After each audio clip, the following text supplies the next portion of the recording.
우리가 지난주에 이 일곱째 나팔이 불리니까 이제 하늘의 성전이 열리고 언약궤가 보였죠. 자, 이 장면은 너희는 내 백성이고 나는 너희의 하나님이 되리라. 이 하나님의 이 거대한 의지가 최종적으로 완성되는 그런 장면입니다. 그래서 요한계시록은 이렇게 11장까지가 이제 크게 일막이 끝나는 것이고, 이제 12장부터는 이제 또 새롭게 전개가 되는 것입니다.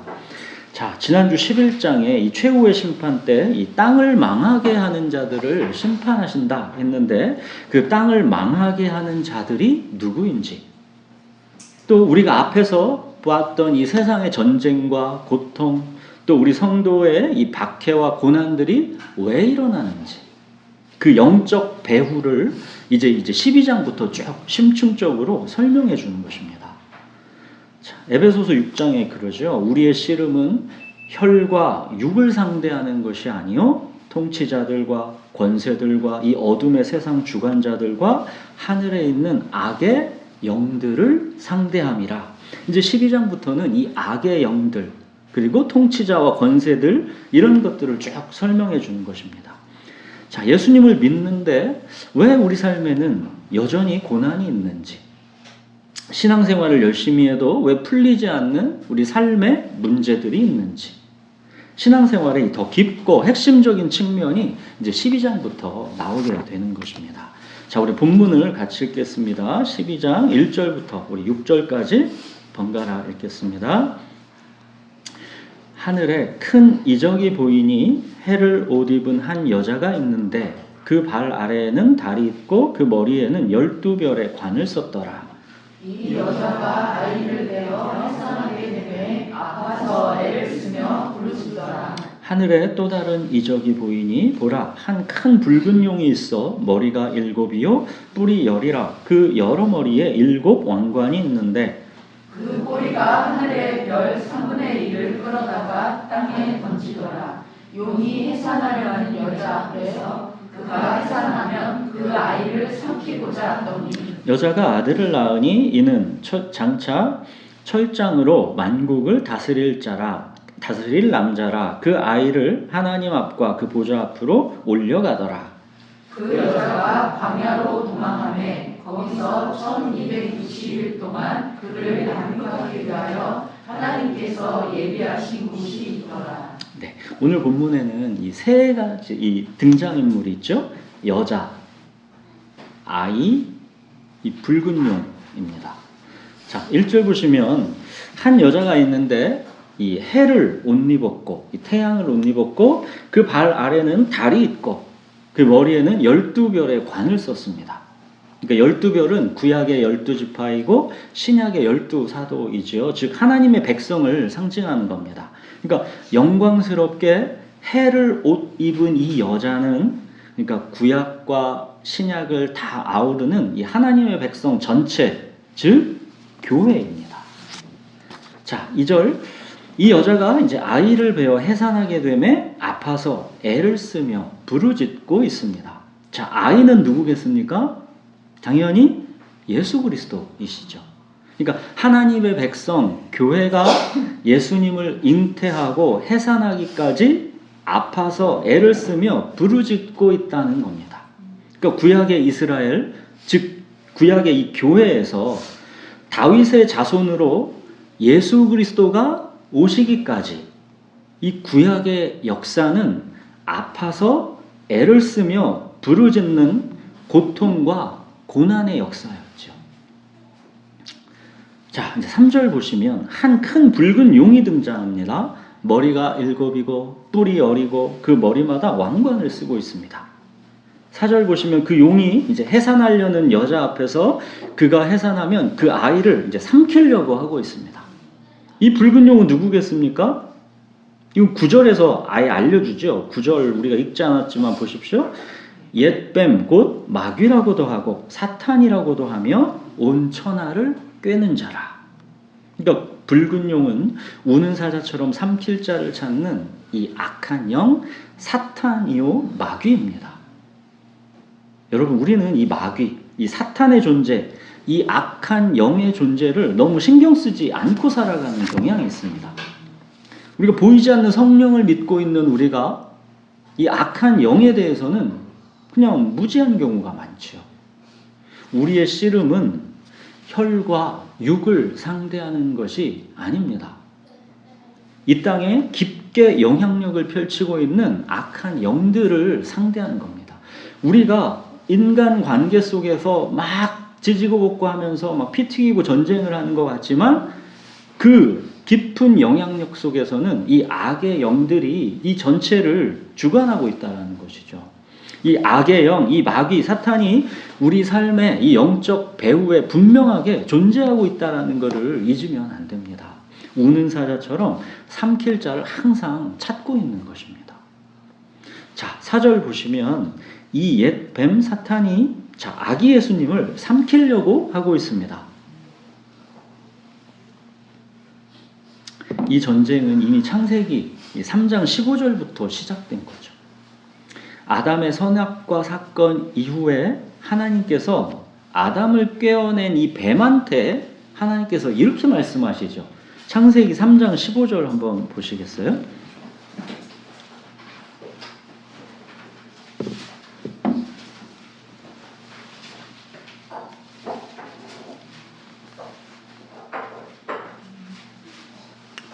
우리가 자주 찾아봤던 말씀일 텐데 한번 보세요. 창세기 3장 15절. 자, 제가 읽겠습니다.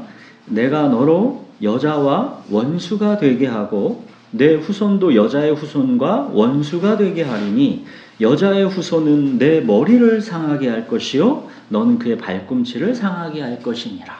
그러니까 여자의 후손, 바로 오늘 본문의 이 아이 예수 그리스도이십니다.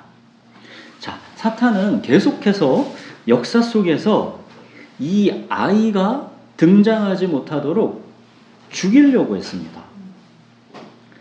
자, 애굽에서 이스라엘 자손이 생육하고 번성하여 이제 강해지니까 애굽의 바로가 히브리 남자 아이들을 다 죽이려고 했죠. 그때 애굽의 산파들이 하나님을 두려워해서 애굽 왕의 명령을 어기고 남자 아기들을 살려줬죠. 자, 또 악녀의 화신 이세벨, 이 이세벨의 딸 아달랴가 남유다로 시집갔죠. 이 아달랴가 이 남유다 왕이었던 자기 아들 아하시아가 죽으니까 이제 자기가 스스로 여왕이 되기 위해서 자기 손자들을 포함해서 다윗 왕가의 모든 자손을 다 죽이려고 했습니다. 그때 아하시아의 누나인 여브세바가 이 갓난아기였던 요아스를 몰래 빼돌려가지고 성전 안에서 6년 동안 숨겨 키웠죠. 이렇게 다윗 왕과 혈통이 가까스로 이어진 겁니다. 또 다윗의 후손 이 남유다가 바벨론에 멸망당하고 포로로 끌려가서 나라 자체가 다시 일어설 가망이 없었는데 기적같이 페르시아의 고레스 왕이 등장해서 바벨론을 멸망시키고 이 포로들을 예루살렘으로 귀환하게 해줬죠. 또 마침내 예수님이 탄생하실 때도 마찬가지였죠.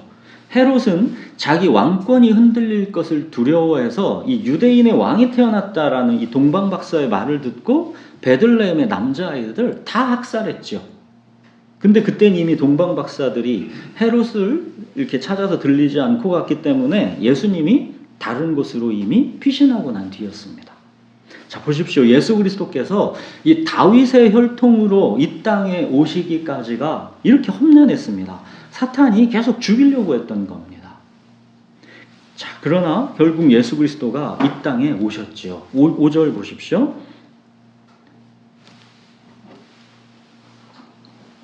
자, 오늘 본문 5절 보시면 여자가 아들을 낳으니 이는 장차 철장으로 만국을 다스릴 남자라. 그 아이를 하나님 앞과 그 보좌 앞으로 올려가더라. 자, 이 철장, 이거는 쇠 지팡이를 말하는 겁니다. 쇠 지팡이. 이 지팡이는 통치의 권위와 권능을 상징하는 것이죠. 이 쇠 지팡이로 다스린다라는 것은 그만큼 이 통치의 권위와 권능이 강력하다는 것입니다. 이 철장으로 만국을 다스린다라는 것은 이 시편 2편에 있는 말씀인데 이 장차 오실 그리스도에 대한 약속이었고 그게 지금 이렇게 성취된 것입니다. 자, 이렇게 예수 그리스도께서 약속대로 이 땅에 오셨고 예수님의 이 땅에서의 삶과 십자가 죽음과 부활과 승천이 아주 간단하게 5절에 이렇게 그냥 표현된 겁니다. 그 아이를 하나님 앞과 그 보좌 앞으로 올려가더라.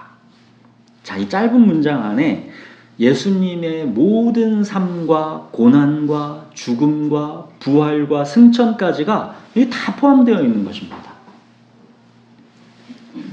이제 부활 승천하신 유다의 사자 예수 그리스도께서 철장으로 온 땅을 다스리는 겁니다. 예수 그리스도 안에 있는 자에게는 이제 결코 정죄함이 없습니다. 붉은 용 사탄이 우리를 죄에 있다고 고발하지 못합니다. 예수님께서 십자가 대속으로 우리의 모든 죄값을 다 끝내셨습니다. 이제 하나님의 사랑에서 그 무엇도 우리를 끊을 수 없습니다. 자, 근데 이렇게 우리도 예수님 올라가실 때 하나님 보좌로 같이 올라가면 좋겠는데, 자, 근데 이제 그 여자, 이 교회는 그 다음에 어떻게 됩니까? 예수님과 함께 바로 보좌 앞으로 올려가는 게 아니죠. 6절 보십시오. 그 여자가 광야로 도망하매 거기서 1260일 동안 그를 양육하기 위하여 하나님께서 예비하신 곳이 있더라. 자, 하나님의 백성, 교회의 광야 생활이 시작되는 것입니다. 구약에서 모세가 이끈 이 출애굽에서 이 가나안에 도착하기까지 40년 광야 생활이 있었던 것처럼 예수님의 십자가와 부활이 가져온 이 새로운 출애굽에서도 새 하늘과 새 땅에 이르기까지의 이 광야 생활이 있는 것입니다. 자, 고난주일인 오늘은 하나님의 백성, 우리 교회의 광야 생활, 여기에 이제 집중해서 우리가 한번 살펴보겠습니다. 자, 여러분, 먼저 우리의 광야 생활, 이 고단한 삶이 우연이 아니다라는 것을 분명히 아셔야 합니다. 광야가 어떤 곳인지 6절에서 분명하게 나오죠. 1260일 동안 그를 양육하기 위하여 하나님께서 예비하신 곳입니다. 자, 이 1260일, 이건 우리가 전에 봤죠. 42달, 한때, 두때, 반때, 3년 반. 이 기간이 뭘 상징한다고 했습니까? 이 숫자 7이 완전수라 했죠. 이 7은 완전과 무한을 상징한다면 그 절반인 이 3.5는 철저하게 제한되고 끝이 정해진 유한한 시간을 의미하는 것이다 그랬죠. 그러니까 고난은 무한하지 않고 짧다는 것이고 악의 시간표는 철저히 하나님의 주권 아래 통제되고 있다는 것, 이거 말하는 겁니다. 자, 기억하시죠? 성전, 즉 우리의 영혼은 측량해서 안전하게 보호하셨고, 또 성전 바깥마당은 우리 성도의 육체와 삶의 현실을 말하는 것인데 측량하지 않고 내주셨다 그랬죠. 광야의 삶인 것입니다. 그렇지만 이 광야의 삶은 하나님께서 우리를 양육하기 위해 예비하신 곳이다라는 것입니다. 그러니까 사랑하는 자녀를 비싼 등록금 내고 학교 보내신 것이다라는 겁니다. 우리가 늘상 말하는 이 상속자의 고난인 것입니다.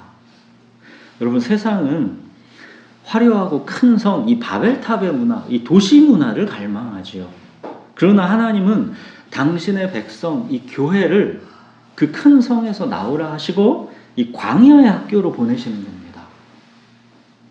광야는 우연하고 불행하게 하나님도 어쩔 수 없이 우리를 그러니까 던져버린 그런 장소가 아니라 하나님께서 우리를 양육하기 위해 예비하신 곳이다라는 것. 이걸 꼭 기억하십시오. 자, 여러분, 광야가 어떤 곳입니까? 메마른 땅, 빈들입니다. 세상으로부터 분리된 곳입니다. 세상의 소리와 단절된 곳입니다. 이 광야가 히브리어로 미드바르라고 했죠. 이 뭐뭐로부터 이걸 의미합니다. 전치사 미랑 하나님의 말씀을 의미하는 다바르, 이 두 가지가 결합된 단어입니다. 그러니까 광야는 세상의 소리가 침묵하고 이제 세미한 하나님의 소리가 들리는 곳입니다. 자, 하나님께서 교회를 위해 예비하신 이 광야의 학교에서 우리는 뭘 배웁니까? 여러분, 광야의 학교에서 우리가 뭘 배우는 것 같습니까? 이 광야의 학교에서 우리는 하나님의 꿈, 너희는 내 백성이 되고 나는 너희 하나님이 되리라, 이거 배우는 겁니다. 사랑하는 여러분, 하나님의 백성이 되는 것, 하나님의 자녀, 하나님의 상속자가 되는 것, 이게 그렇게 만만한 일이 아닙니다. 힘듭니다. 로마서에서 그러죠. 자녀이면 또한 상속자, 곧 하나님의 상속자요 그리스도와 함께한 상속자니 우리가 그와 함께 영광을 받기 위하여 고난도 함께 받아야 할 것이니라. 그렇지만 이 현재 고난은 장차 우리에게 나타날 영광이랑 비교할 수 없도다 그랬죠. 우리는 그래도 그냥 유아기적인 신앙에 머무르기를 원하죠. 그냥 하나님을 내 행복의 수단으로 삼는 정도에 만족하려고 합니다. 너희는 내 백성이 되고 나는 너희 하나님이 되리라. 하나님은 이 꿈에 굉장히 막 가슴 부풀어 하시는데 정작 우리는 이 하나님의 관계에는 이 별로 관심이 없습니다. 알라딘 램프의 지니처럼 하나님은 내 소원만 들어주면 되는 것입니다. 유아기 때는 신앙생활 열심히 하면 하나님께서 이제 막 복을 주시고, 예배 안 드리고 말씀과 기도 생활도 게을리하면 또 고난이 오고, 이런 인과응보의 세계관에 갇혀 있게 되죠. 물론 신앙생활에는 이 인과응보, 이 기본 시스템이 작동하지요. 하나님은 상과 벌을 통해 우리를 양육하시기도 합니다. 근데 이런 인과응보 세계관에 우리가 계속 머물러 있게 하시지 않고 하나님 우리를 더 깊은 곳으로 끌고 가십니다. 하나님께서 이 인과응보, 이 원인과 결과의 세계관을 부수고 들어오실 때는 그래서 우리가 굉장히 혼란스럽고 막막합니다. 신앙생활을 좀 열심히 그래도 했다 싶은데 내 기도가 이루어지지 않고 문제가 잘 풀리지 않고 덜컥 내 가족에게 큰 병이나 문제라도 생기고 하면 하나님께 이제 원망하고 그 상황에서 내가 뭘 어찌할 줄을 모르게 됩니다. 내가 생각했던 원인과 결과가 맞질 않는 겁니다. 익숙했었던 이 인과응보의 세계관, 그 틀에 내 삶의 현실을 설명하려고 하니까 이게 안 되는 겁니다. 틀에 맞지를 않는 겁니다. 그래서 고통스러운 것이죠. 그렇지만 이런 혼란과 막막함은 하나님께서 우리를 더 깊은 곳으로 부르시는 겁니다. 여러분, 왜 하나님은 우리를 이 인과응보의 세계관, 이 원인과 결과라는 이 세계관, 여기에서 더 깊은 곳으로 끌려가려고 하시는 걸까요? 이 유아기적인 이 인과응보의 세계관에서는 우리가 자꾸만 하나님을 내 행복의 도구로 취급하기 때문입니다. 내가 주인이 되려고 하시는 것이죠. 내가 생각하는 그 닫힌 세계 속에서 내가 다 모든 것들을 조종하려고 하는 겁니다. 하나님도 그 수단이 되는 것이죠. 우리는 평생 나의 안전과 만족만을 유지하기 위해서 뭘 먹을까? 이렇게 떡에만 목숨을 걸고 매진하는 그런 인생이 되는 겁니다. 하지만 너희는 내 백성이 되고 나는 너희 하나님이 되리라. 이거는 그런 차원보다 훨씬 더 위대하고 영광스러운 것입니다. 그래서 하나님은 더 깊고 웅장한 말씀의 세계, 믿음의 세계로 우리를 이끄시는 겁니다. 여러분, 성경의 인물들을 다 한번 보십시오. 아브라함, 야곱, 요셉, 욥, 모세, 다윗, 베드로, 바울, 누구나 한번 보십시오. 성경 속에서 누구나의 그 인물들의 인생을 한번 보십시오. 하나님께서 더 깊은 말씀과 믿음의 세계로 그 인생을 끌고 가시는 이야기입니다.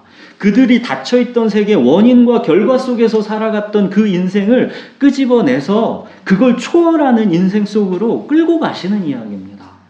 앞이 보이지 않아도 한 걸음 나아가고 이해되지 않아도 또 하루를 말씀으로 살아내는 이 믿음의 세계로 계속 자라가게 하시는 것입니다.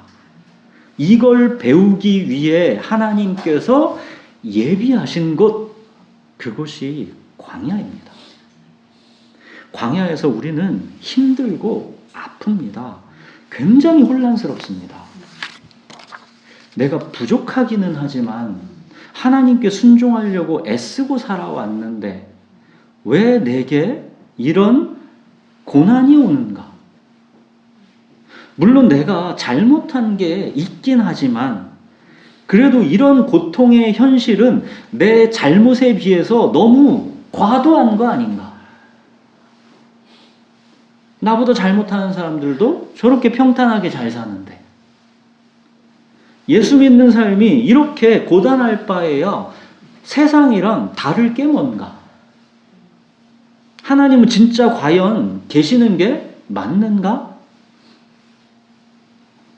내 원대로 내 삶이 풀리지를 않으니까 하나님을 원망하고 심지어는 의심하는 겁니다. 그렇지만 하나님은 우리와 타협하지 않으십니다. 하나님의 백성으로 예수 그리스도의 성품을 닮아가는 이 지극히 높은 하나님께서 정하신 구원의 수준을 우리의 얄팍한 안전과 만족과 편안함과 적당히 맞바꾸지를 않으십니다. 유아기적 상태에서는 우리는 계속 하나님을 내 행복의 수단 정도로 생각하지 결코 하나님과 깊고 친밀한 이 믿음의 관계로는 들어가지를 못합니다. 우리는 고집스럽게 그냥 유아기에 계속 머물러 있고 싶지요. 그렇지만 하나님은 이 고난의 학교, 이 광야의 학교에 우리를 보내십니다. 그냥 마냥 놀게 안 두십니다. 학교 보내십니다. 인생은 고통을 피하고 편안한 것만이 그게 인생의 전부가 아니기 때문입니다. 사람은 떡으로만 사는 것이 아니기 때문입니다. 여러분, 신앙은 고통이 없는 삶을 위한 수단이 아닙니다. 내 불안함과 두려움을 없애기 위한 안전장치 정도, 그게 신앙이 아닙니다. 나를 창조하신 하나님의 뜻이 내 삶에서 이루어지기 위한 해산의 고통입니다. 오늘 본문의 2절, 아파서 애를 쓰며 부르짖더라. 아파서 애를 쓰며 부르짖더라. 이 해산의 고통이 있습니다. 그러나 이게 막연하고 불행한 고통이 아니라 예수 그리스도의 성품과 믿음을 낳기 위한 해산의 고통이라는 것, 이게 중요합니다. 해산의 고통이 두렵다고 사람들이 아기 낳는 걸 포기하지는 않지 않습니까? 여러분, 율법을 지키면 복 주시고 어기면 고난을 주시는 그 유아기적 이 인과응보의 세계관을 뛰어넘어서 우리는 이 광야에서 앞이 보이지 않아도 이해되지 않아도 이 믿음의 세계를 배우는 것입니다. 믿음의 세계가 힘듭니다. 누가 믿음이 쉽다고 합니까? 우리는 하나님을 내 행복의 도구로 삼으려고 하지요. 행복을 위해서라면 돌을 떡으로 만들어 먹고 마귀에게 절이라도 하고 성전 꼭대기에 올라가서 뛰어낼 테니까 나를 보호해달라고 합니다. 오로지 목적은 나의 원대로 하옵소서입니다. 이 목적을 위해서 그 대가로 이제 율법을 적당히 지키는 것이죠. 하나님 화나지 않게 적당히 하나님 눈치 보고 비위를 맞추는 것입니다. 목적은 나의 원대로 하옵소서입니다. 나의 원대로 하기 위해서 그냥 하나님 비위 맞춰주는 그런 종교 생활을 하는 겁니다. 어리석은 부자의 행복, 내 영혼아 평안히 쉬고 먹고 마시고 즐거워하자. 이게 우리 목표인 겁니다. 자, 그러나 광야는 나의 원대로 마옵시고 아버지의 뜻대로 되기를 원하나이다. 이거 배우는 곳입니다. 나의 원대로 마옵시고 아버지의 뜻대로 되기를 원하나이다. 이 세상과는 전혀 다른 이 하나님 백성만의 이 독창적인 삶을 광야에서 빚어가는 것입니다. 여러분, 푸른 초장과 쉴만한 물가면 하나님이 나를 사랑하는 것이고, 사망의 음침한 골짜기면 내가 병으로 아프고 힘들고 고통스러우면 하나님이 나를 벌 주시는 것이나 외면하시는 겁니까? 우리 신앙이 이렇게 유아기에 머물러서 이분법적으로 단편적일 수가 있습니다. 이 은과 응보 세계관에 갇힌 유아기적 신앙이 이 앞이 보이지 않아도 이해되지 않아도 이렇게 나아가는 성숙한 신앙으로 자라기 위해서는 이게 광야의 시간이 필수입니다. 너희는 내 백성이 되고 나는 너희 하나님이 되리라. 여러분, 하나님의 백성이 된다라는 거는 우리가 생각하는 것보다 훨씬 더 깊고 친밀한 것입니다. 하나님은 당신의 백성에게 이런 영광스러운 고백과 찬송을 받으시겠다라는 겁니다. 욥의 고백을 들어보십시오. 내가 주께 귀로만 듣기만 하였사오나 이제는 눈으로 주를 배움나이다. 또 다윗이 이렇게 마침내 고백하죠. 내 평생의 선하심과 인자하심이 반드시 나를 따르리니 내가 여호와의 집에 영원히 살리로다.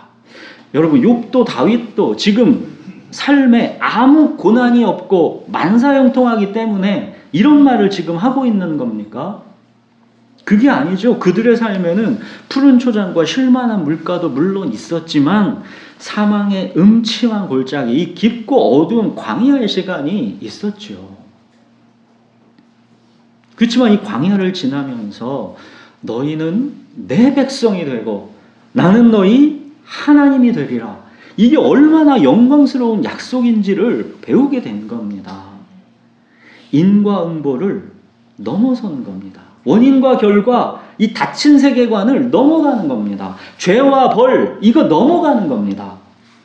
결코 정죄함이 없다. 하나님의 사랑에서 그 무엇도 끊을 수 없다. 입니다. 여러분, 인과 응보를 넘어서지 않고는, 죄와 벌을 넘어서지 않고는 하나님과의 관계, 이 관계라는 게 우리 안에서 경험될 수가 없는 겁니다. 원인과 결과에 갇혀 있으면 하나님은 나의 수단과 도구, 두려움의 대상이 될 수는 있을지언정 내가 어찌할지라도 하나님께서 나를 사랑하시는 이 사랑의 관계가 그 속에서는 경험되기가 어렵습니다. 그냥 거기에는 메마른 거래와 규칙만 그냥 있을 뿐인 것이죠. 그런 걸 신앙생활이라고 하는 건 아닙니다. 그런 거 그냥 종교생활이라고 하는 것이죠. 사랑하는 여러분, 광야를 지나며 우리는 알게 되는 것입니다.